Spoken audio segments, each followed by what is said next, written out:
বাংলাদেশে একদিন না একদিন ইসলাম কায়েম হবে ইনশাআল্লাহ। আমরা কোনো দ্বন্দ্ব চাই না, আমরা কোনো ভেদাভেদ চাই না, আমরা চাই ঐক্য, সমৃদ্ধি, ভালোবাসা। ঠিক কিনা বলেন? আমরা যতই ফালাফালি করি, যতই নেতাগিরি দেখাই, ততদিন পর্যন্ত রাষ্ট্র ক্ষমতায় ইসলাম না যাবে, খোদার কসম ততদিন এই দেশ থেকে দুর্নীতি, রাজধানী, অন্যায়, ব্যভিচার, জুলুম বন্ধ হবে না, বন্ধ হবে না, বন্ধ হবে না।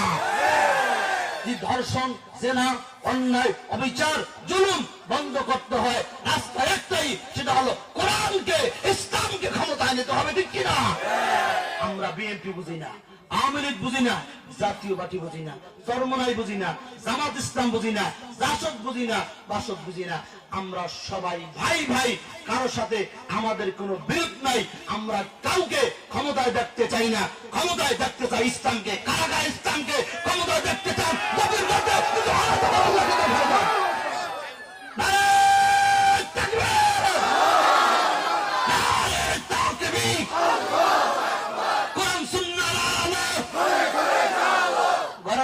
হবে না, ঘরে ঘরে 16 বছর জ্বালাইছেন, জ্বলে নাই।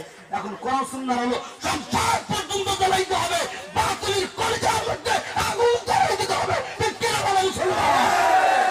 এই গভীর রাত্রে আল্লাহু আকবরের ধ্বনি প্রমাণ করে আজ হোক কাল হোক ইসলাম ক্ষমতায় যাবেই যাবে ইনশাআল্লাহ। কিন্তু দুঃখ লাগে কি জানেন? নামাজ পড়ে, রোজা রাখে, দাঁড়িয়ে আছে, ভোট দেয় যাইয়া দাড়ি কামান নারে বেনামাজিকে। ঠিক কিনা? আমি মনে করি যে নামাজ পড়ে, রোজা রাখে, ইসলাম মানে সে কখনো বেনামাজি, দাড়ি কামান্নাকে ভোট দিতে পারে না। ঠিক কিনা বলে? এই দেশে যে ইসলাম কায়েম হবে আপনাদের বিশ্বাস হয়? বিশ্বাস হয়? তার প্রমাণ আমাদের বাংলাদেশে একজন মহানায়ক এসেছে, ডক্টর মিজানুর রহমান আজহারি। যুবকরা কথা বলে ঠিক কিনা?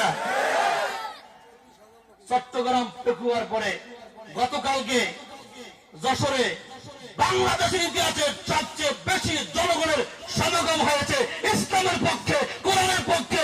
এর দ্বারাই প্রমাণ হয় একজন মিজানুর রহমান আজহারি তাকে যদি 20 লক্ষ লোক হতে পারে, আমরা যদি সবাই এইভাবে গ্রামে গঞ্জে দাঁড়িয়ে যাই,